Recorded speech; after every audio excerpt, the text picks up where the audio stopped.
नमस्कार, मैं रचना शर्मा चढ़ती कला टाइम टीवी देख रहे सभी दर्शकों का स्वागत करती हूं। आप देख रहे हैं हरियाणा न्यूज। समाचारों की शुरुआत से पहले एक नजर आज की मुख्य सुर्खियों पर।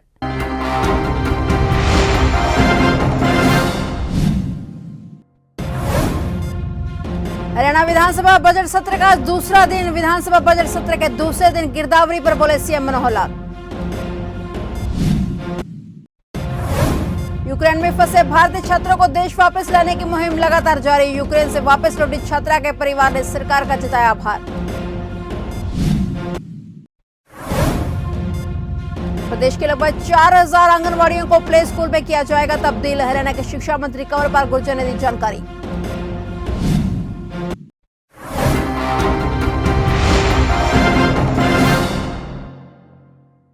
और अब समाचार विस्तार से।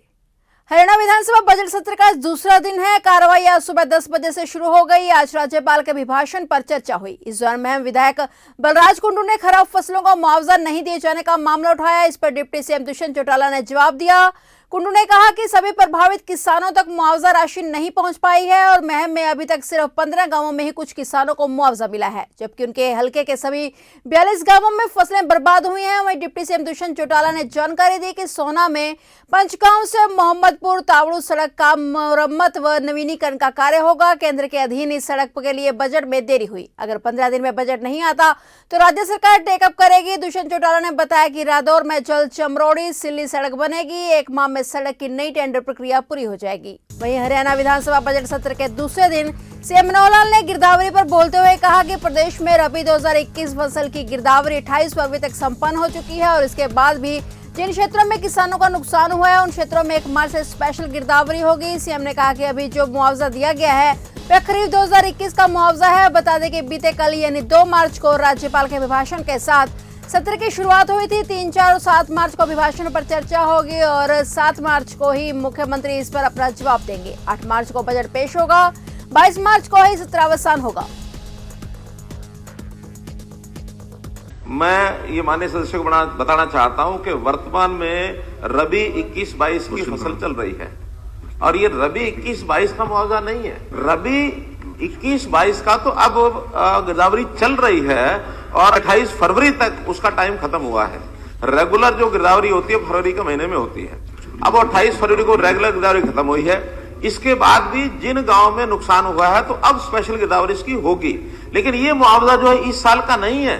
ये मुआवजा तो जब गिरदावरी पूरी हो जाएगी, फसल जब उसमें कटेगी, ये उसके बाद ही क्लियर होता तब जाके मिलेगा। अभी तो खरीफ 2021 का है और खरीफ 2021 की आज कोई कहे कि स्पेशल गिरदावरी करो, कोई अर्थ नहीं है। वो तो गिरदावरी जिस समय होनी थी उस समय हो गई। आज तो ये गेहूं और चने का जो इस समय की सरसों की जो गिरदावरी है वो 28 को खत्म हुई है। 28 के बाद 1 मार्च से स्पेशल गिरदावरी का प्रावधान शुरू होता है। तो स्पेशल गिरदावरी अब जो जहां का है वो लिख के दे देंगे, उनकी सबकी स्पेशल गिरदावरी करा देंगे।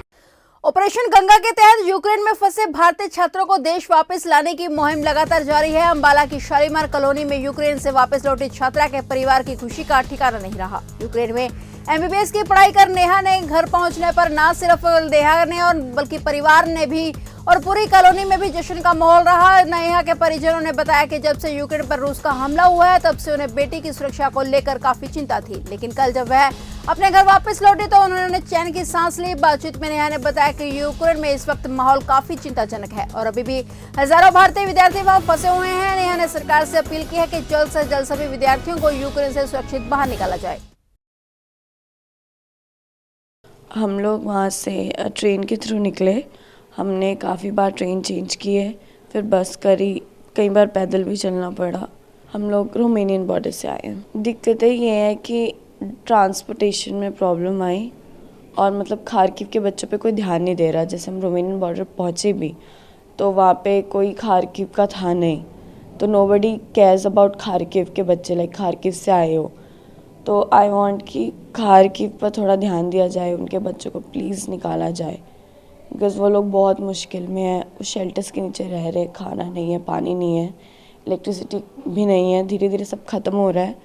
हरियाणा सरकार द्वारा प्रदेश के लगभग 4000 आंगनवाड़ियों को प्ले स्कूल में बदला जाएगा। केंद्र सरकार की नई शिक्षा नीति के तहत इन प्ले स्कूलों में 3 वर्ष तक के बच्चों को रखा जाएगा। हरियाणा के शिक्षा मंत्री कंवरपाल गुर्जर ने बताया कि बीजेपी सरकार अपने पूरे कार्यकाल में 4000 आंगनवाड़ी को प्ले वे स्कूल में बदलेगी और फिलहाल 1100 से अधिक प्ले स्कूल बना दिए गए हैं। उन्होंने कहा कि केंद्र सरकार ने नई शिक्षा नीति 2030 तक लागू करने का निर्णय लिया है, जबकि हरियाणा सरकार इसे 2025 तक पूरी तरह लागू करेगी और इसी दिशा में आंगनवाड़ी को प्ले वे स्कूलों में बदला जाएगा। इसके अलावा शिक्षा मंत्री ने चुनावों को लेकर भी कहा कि उत्तर प्रदेश में फिर से भाजपा की सरकार बनेगी। देखिए, अभी 4000 नहीं किए, अभी तो कुछ किए हैं, लेकिन हमारा टारगेट है कि 4000 तक हम उनको करेंगे पूरे कार्यकाल में। अभी तो 1136 ऐसे कुछ हैं जो हमने अभी तक किए हैं।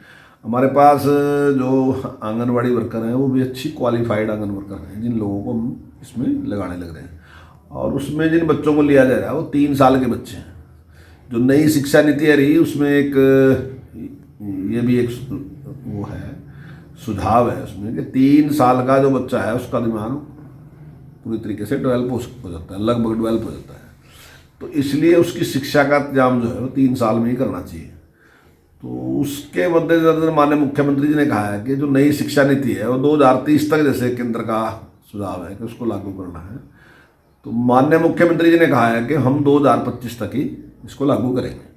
तो उस पर हमने काम शुरू कर दिया और हमने 4000 स्कूल इस योजना में हमारा है कि हम हरियाणा में शुरू करेंगे। तो उसके मद्देनजर वो क्वालिफाइड लोग हैं, ऐसी बात नहीं, अच्छी पढ़ी लिखी वो हैं, तो कर सकते हैं काम। देखिए, जहाँ तक मैं उत्तर प्रदेश में मेरी ड्यूटी थी, उत्तर प्रदेश में मैं दावे के साथ कहता हूँ कि बीजेपी स्वीप करेगी बिल्कुल। एक दिन मुझे पंजाब में जाने का मौका मिला, मैं समझता हूँ कि अच्छी परफॉर्मेंस रहेगी बीजेपी का, वोट परसेंट बढ़ेगा और अच्छी परफॉर्मेंस बीजेपी की रहेगी। जहाँ तक मैं 2 जगह जहाँ गया वहाँ के बारे में बता सकता हूँ। और जो लोगों से बातचीत हुई उसके बारे में उत्तराखंड में है कि भारतीय जनता पार्टी सरकार बनेगी। और मणिपुर में भी जो आगे प्रभारी हैं भूपेंद्र यादव जी, उनके साथ एक दिन हमारा कार्यक्रम था, तो वो कह रहे थे कि मणिपुर में निश्चित तौर से बीजेपी की सरकार बने। हरियाणा में नगर निकाय चुनाव को लेकर सरगर्मियां तेज हो गई हैं और सभी पार्टियां निकाय चुनाव को लेकर अपनी अपनी बैठकें कर रही हैं। इसी को लेकर देर शाम जेजेपी द्वारा अपने कार्यकर्ताओं की मीटिंग बुलाई गई। इसमें प्रदेश प्रभारी सुरेश मित्तल की अध्यक्षता में बैठक हुई। बैठक में नगर निकाय चुनाव के प्रधान पद उम्मीदवार हेतु एक कमेटी का गठन किया गया। जेजेपी कार्यकर्ताओं ने बैठक में विधायक की कार्यप्रणाली को लेकर सवाल उठाए और विधायक पर दुर्व्यवहार के आरोप लगाते हुए कहा कि उन्हें अब प्रधान पद हेतु बाहरी उम्मीदवार नहीं चाहिए और कहा कि अब उनके शहर का उम्मीदवार चाहिए। गौरतलब है कि विधायक ईश्वर सिंह अपनी पुत्रवधू रेखा रानी, जो कि हरियाणा डेयरी विकास निगम के चेयरमैन रणधीर सिंह की पत्नी है, उनको नगर पालिका प्रधान पद चुनाव के लिए मैदान में उतार रहे हैं, जिसका जेजेपी कार्यकर्ताओं द्वारा विरोध देखने को मिला। जेजेपी के नेतृत्व में नहीं, हमारे म्यूनिसिपल काउंसिल में शहरों में जैसे एक लोगों में धारणा है कि जेजेपी के पास शहरों में वर्कर नहीं है। हम शहरों में अपने वर्करों को और पूरी वो देंगे ताकत, ताकि उनको एक हौसला मिले। इसलिए संगठन को मजबूत कहते हैं हम। भाई, हम निकाय चुनाव में हम पिछड़े ना, ताकि हम भी और पार्टियों की तरह अपने कैंडिडेटों को जिताकर ऊपर भेजे, हमारे जनता पार्टी का नाम हो। क्योंकि साथियों, चुनाव जनता ने लड़ना है, वोट जनता ने देनी है। हमारे विधायक चौधरी ईश्वर सिंह जी जनता ने बनाया है, तो हमारा राइट बनता है, जो हमारा सीटिंग एमएलए है, हम वहाँ की चेयरमैनी लेंगे ही लेंगे, क्योंकि हमारा राइट बनता है 100%। करनाल में सेक्टर 32 में करीब 1 दशक से रह रहे प्रवासियों की झुग्गियों में अचानक आग लग गई। शोर सुनकर सभी जाग गए और आग बुझाने का प्रयास किया। हालांकि अग्निशमन दमकल की गाड़ियां भी मौके पर पहुंची, लेकिन करीब 1.5 घंटे बाद मुश्किल से आग पर काबू पाया जा सका। तब तक करीब 15 झुग्गियां जलकर राख हो गई। वहीं इस आग में लाखों का सामान जलकर राख हो गया। हालांकि लोगों ने किसी तरह अपने बच्चों व कुछ सामान को सुरक्षित बाहर निकाल लिया। वहीं झुग्गी झोपड़ी में रह रहे लोगों ने जिला प्रशासन व सरकार से मदद की गुहार लगाई है। सर जी, ये सेक्टर 32 की घटना है। ये जो झोपड़ी हैं जो सारी जल के राख हो गई और रात में पुलिस भी पहुंची थी यहाँ और मशीनें भी आई थी पानी बुझाने वाली, तो काफ़ी बचाव मशीनों ने किया, मगर कोई वो इनके लिए, गरीब आदमी के लिए कोई वो नहीं, सुनवाई आगे नहीं सरकार ने की है, जो कि चलो मदद करें कोई। तो क्या कुछ जल गया हुआ? सर, जेवर गहना जो भी था सारा जल गया, मोटरसाइकिल वाइकिल जो भी थी सारा कुछ जल गया। कोई जान वगैरह? कपड़े लेते जान वगैरह तो किसी की सर नहीं गई, बचाव हो गया। वो तो मशीनें आ गई इसलिए बचाव हो गया सर। हाँ। नहीं तो और तो सारा कुछ जल के राख हो गया। तो कोई अधिकारी पहुंचा? अधिकारी सर कोई नहीं पहुंचा अभी तक। काफी लंबे समय से अभिभावक फॉर्म 134A को लेकर काफी परेशान हैं। उनका कहना है कि उनके बच्चों को फॉर्म 134A के तहत जो स्कूल अलॉट किए गए हैं उन्हें उनमें एडमिशन नहीं मिल रहा है, जिसके चलते अभिभावकों द्वारा डीसी ऑफिस पर रोष प्रकट किया गया। उनका कहना है कि अब नया सेशन चालू हो जाएगा, तो ऐसे में उन्हें इतना तो मालूम होना ही चाहिए कि उनके बच्चे को कौन सा स्कूल अलॉट होगा या अभी नहीं। कि उन्होंने कहा कि वे गवर्नमेंट तक अपना संदेश पहुंचाना चाहते हैं कि यदि उनके बच्चों का एडमिशन करवाना सरकार के बस में नहीं है तो वह इसके फॉर्म 134A को खत्म कर दे। मेरी बेटी ने फॉर्म 134A का एग्ज़ाम दिया था और उसे स्कूल अलॉट हुआ था Lord Mahavir Jain public school. यहाँ पर ये जितने पेरेंट्स आप देख रहे हैं ये सारे के सारे 134A के पेरेंट्स हैं और इन सब के बच्चों को कोई ना कोई स्कूल अलॉट हुआ है और लेकिन अभी तक इनके बच्चों को कोई भी एडमिशन नहीं मिला है। सर 28 तारीख कोर्ट की डेट थी, कोर्ट में हायर कोर्ट में हमारा केस चल रहा है, उसके रिगार्डिंग 3 तारीख की अब दोबारा से डेट डल गई है। डेट पे डेट चलती लाएंगी लेकिन उससे हमारा क्या सॉल्यूशन निकलेगा। 16 दिसंबर को हमारा रिजल्ट आया था और तब से हम रेगुलर यहाँ आ रहे हैं। हम BO के पास, हम DO के पास, हम DC सर के पास, हम ADC सर के पास, सबके पास रेगुलर टच में हैं, लेकिन हमारा अभी तक कोई सॉल्यूशन नहीं। सर आप देख सकते हैं हम लोग यहाँ बैठे हैं कितनी देर से और हमसे कोई इन्फॉर्मेशन नहीं है। मिलेंगे भी कि सर नहीं मिलेंगे हमें ये भी नहीं बताया अभी तक इस बात। अपन तो हम बहुत दे चुके हैं, आज तो हम फाइनल डिसीजन के लिए आए हैं कि क्या होने वाला है।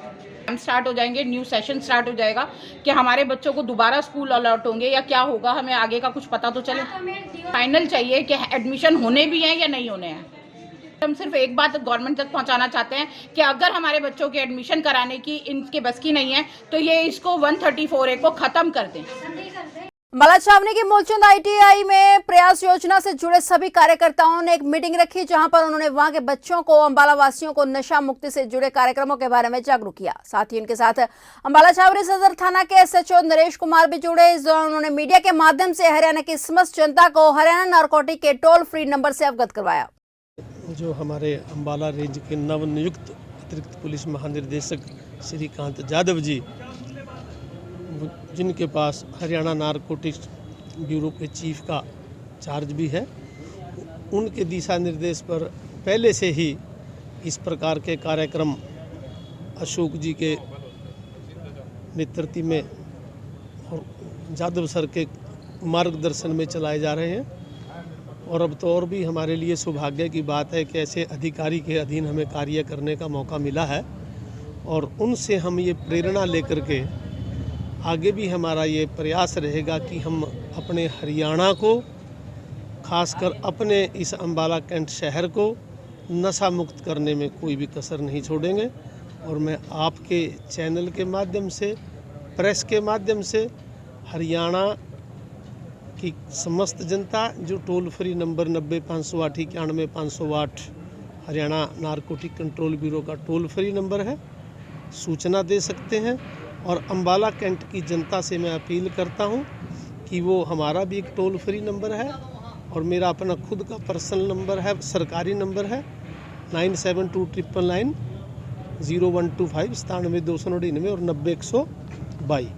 और जो हमारा अम्बाला का टोल फ्री नंबर है, इसके नशा के बारे में वो भी हमने पहले सार्वजनिक किया हुआ है,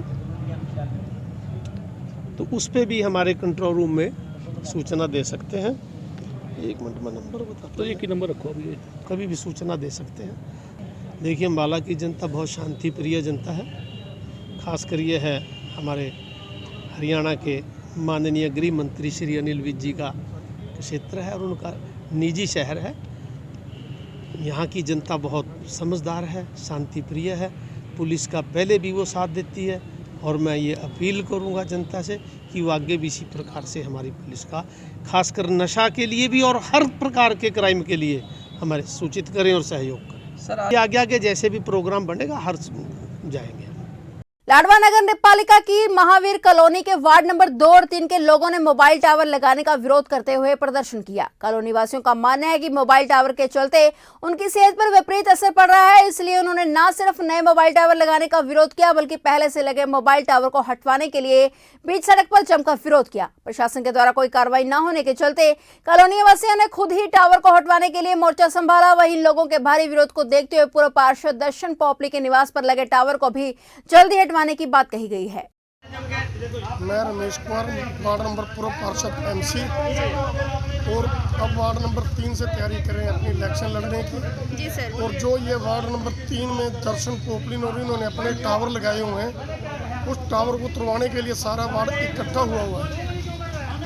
और जब तक ये टावर नहीं उतरेगा जब तक हम ये धरना दे के बैठे रहेंगे। चोरों ने रादौर के एसके रोड पर मंडी चौक के पास स्थित एक करियाना स्टोर की दीवार में सेंधमारी कर चोरी की घटना को अंजाम दिया। चोरों ने दुकान में से 1 लाख रुपए के सामान सहित हजारों रुपए नकदी पर हाथ साफ कर दिया। शातिर चोरों ने दुकान में लगे सीसीटीवी कैमरे भी तोड़ दिए। चोरी की घटना का सुबह पता चला जब दुकानदार ने देखा कि दुकान में सामान बिखरा पड़ा है। फिलहाल चोरी की सूचना पाकर पुलिस ने मौके का मुआयना कर मामले की जाँच शुरू कर दी है। सुबह 7 बजे हमने जब दुकान का शटर खोला तो ऊपर छत पे गए।